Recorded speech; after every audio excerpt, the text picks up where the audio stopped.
What's up, nerds? So, episode 2 of Star Trek Discovery. I'm going to get through this breakdown and review real quick just because it was fine in terms of like there was some action when they got to that planet, but other than that, this episode was very much like I don't know, like boring. Like it was like a non-starter. Like I don't know. I guess it's just because this is just I think that this is the worst Star Trek show ever to be put out, in my opinion. I just think it's awful. I've said before, I don't know. Picard season 1 and season 2 were really, really bad. But that third season really brought it back. So maybe it gets a reprieve. I don't know. Anyways, I just want to say that this show, I liked season 1 and then I liked season 2. But then I found out that season 1, they pretty much stole that first half with the big spore drive monster. I can't remember what it's called. It doesn't even matter.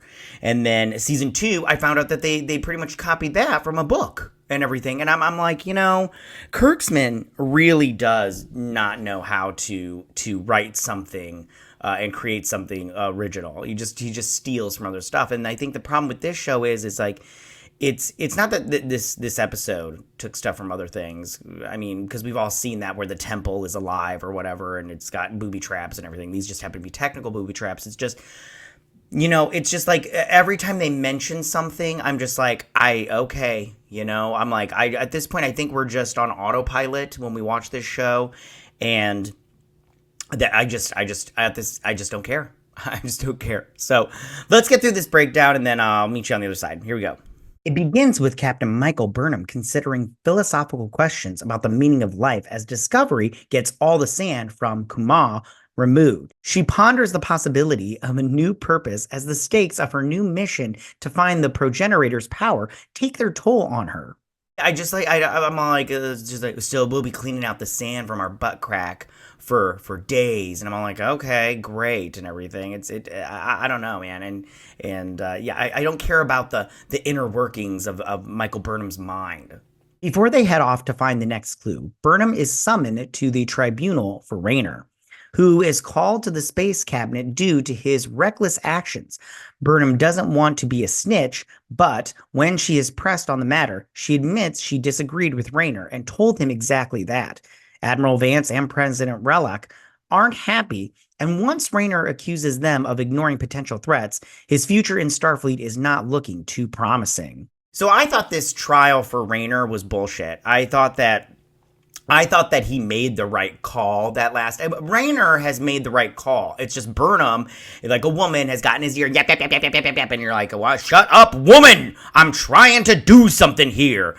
And she, like with that first episode where he was trying to, well, they both were the first episode, but he was trying to tractor beam those two, and she was like, stop, you'll stop the zoomy thingy, and then, or you'll stop the one thing, and he's like, it's fine, but he's like, if I don't, we'll lose them, or you'll destroy the ship. I think it was he was going to destroy the ship, and I'm like, kill those motherfuckers. If the puzzle box gets lost, you'll all be in the same spot you were in before. It's worth it, in my opinion. And he listened to her.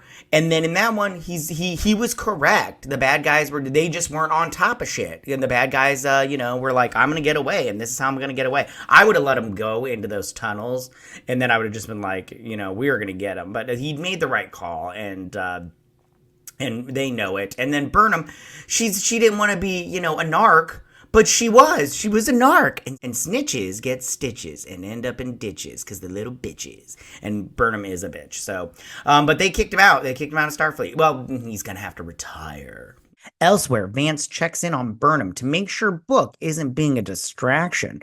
Turns out he is working with Hugh and Paul to sort out clues left behind by Dr. Valak. I just want to be like, hey, Vance, none of your business. She wants to get that hot D, and he is hot. Then let her get that hot D. Leave her alone. Adria and Tilly brief Burnham and Saru on how the shadow of the twin moons points to an old Perillian necropolis, but an energy field means that they will have to move from the beam in spot. Adria, I thought this character was gone. What an annoying asshole. I do not like Adria at all. Tilly's kind of annoying too. I like Tilly the first season, but she's kind of annoying too.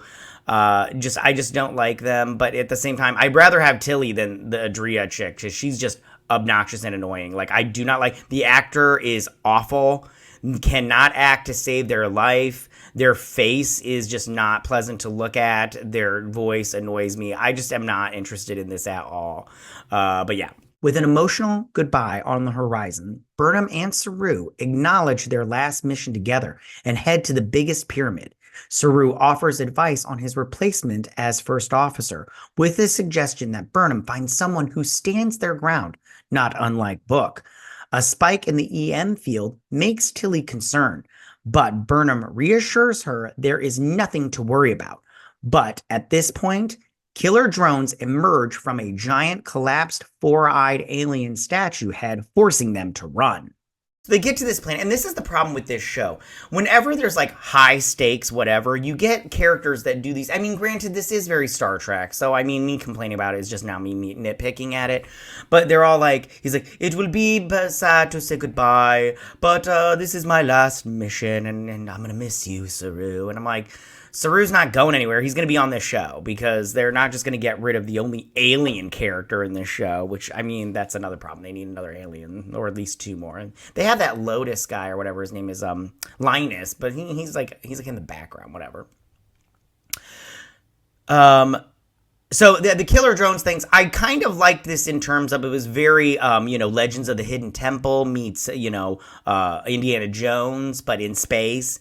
I kind of liked that, but at the same time, it was not enough for me to be all like, yay, love this episode. On the Discovery, Adria and Tilly struggle over how to help the landing party, now hiding under a giant foot as the drones fire and blow up on suicide runs.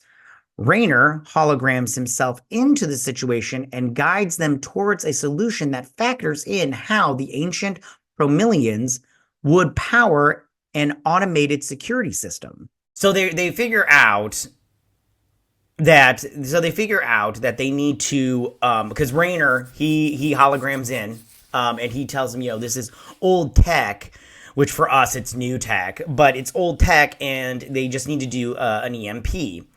And I'm like, okay, cool and everything. I just, the way to get there, I was just like, you guys, this is so much work when, like, I was saying, like, just set off an EMP. Like, no joke. And so, yeah, it was fine. But at the same time, I'm just like, I'm pretty much just like, okay, hurry. They overload a phaser inside the giant statue's head, and Burnham offers to take the job of target distraction, but Saru reminds her he is stronger and faster. He dodges fire and dispatches the drones with his quills. Burnham then drops the bomb, which buys them some time. They tried to make us think that they were going to kill Saru in this episode, like the drones are coming up and he's like, oh, and everything. And I'm like, get the hell out of here with that nonsense. Like, and nobody was believing that bullshit. And then, Burnham, of course, saves the day like normal. And it would be okay. Like, it'd be interesting if somebody else saved the day besides Burnham and she needed to be saved. But it's always Burnham saving everybody else. And it's like, listen, I got it. You're the new Messiah. Let's move on.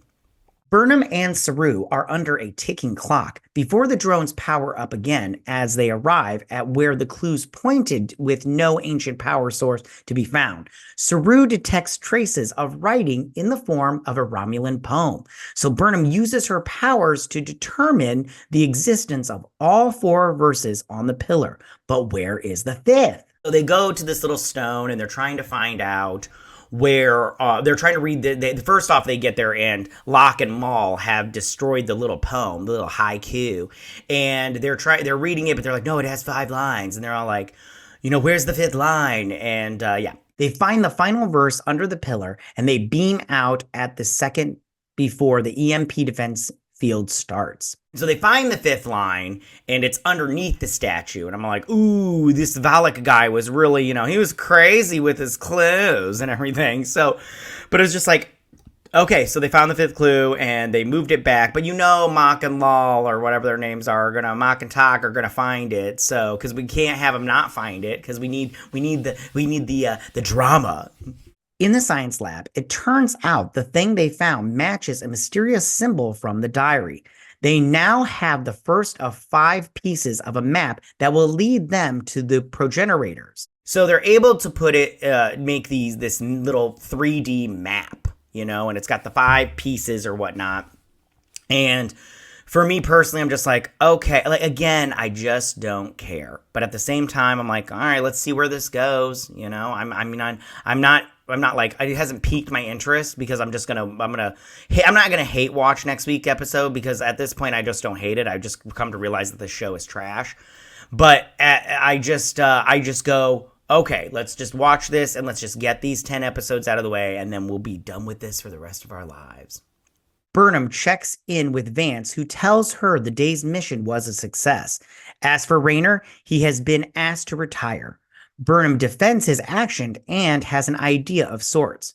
Burnham finds him staring longingly at their ship, and he states he isn't willing to back down from his principles, but he regrets not anticipating what Maul and Locke did on Kumar, which resulted in all of these people being put at risk. She goes in here and talks to Vance, and then to figure out Rayner has been fired.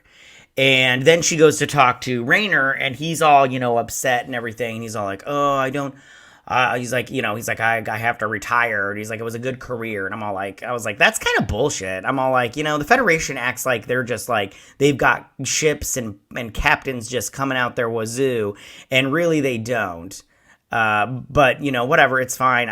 He wasn't wrong on, what was it, Kumar and everything. So it's just super annoying. Burnham offers him a lifeline as her new XO. She was impressed with him on how he helped out on the Lyric mission and figures he deserves a second chance. He announces that he won't be a yes man, and she doesn't want him to be. I'm kind of glad that she picked him as her number 1 because he'll give it to her, like he did in that first episode where he was all like, I didn't hear, you. And I did like that he's like, I'm not a yes man. And, I like those people in my life. I like I have people in my life. Like I have my brother, and he is not a yes person, and he will give me the hard truths that I need to hear. And I guess that's good for Burnham. Maybe the writers kind of learned something with this season, but a little too late. You know what I'm saying? But yeah, and then we also found out at the end of this episode that Book has a sister. Mull, the chick, the female of the baddies, is his sister, or she's the closest thing to his sister. And I was like, oh wow, what an interesting dynamic. Oh, what a bullshit. I'm all like, what is this? Days of Our Lives? Get the hell out of here with this nonsense. I don't care about Book. What a character that should have been gone 2 seasons ago. I mean, he should have been one and done. You know what I'm saying? But he is pretty to look at. So. But yeah, no, I just thought that was stupid. I was just like, I do not care. I just don't care about any of this stuff. So, but that's the end of the episode, you guys. I'm not looking forward to the next episode. I don't even care, but I will watch it and I'll break it down. I'll try to be on time, you guys. It's just, with all these episodes that I'm covering with shows and stuff, when they drop 2 at a time, it really hurts me. But we'll see and everything. All right, you guys, listen. Tell me what you guys thought about this episode. Did you like it? Did you not like it? How do you feel about Rayner joining the crew of the Discovery? Are you going to watch the next episode? How do you feel about the season so far? Tell me all the stuff I missed and everything. But go ahead and leave all your comments in that section down below. If you like this video, go and hit that like button. I won't mind. If you're on my channel, please hit that subscribe button. I'd greatly appreciate it. And I will see you guys on my next Star Trek Discovery breakdown review. You guys have a good day. May live long and prosper. Bye.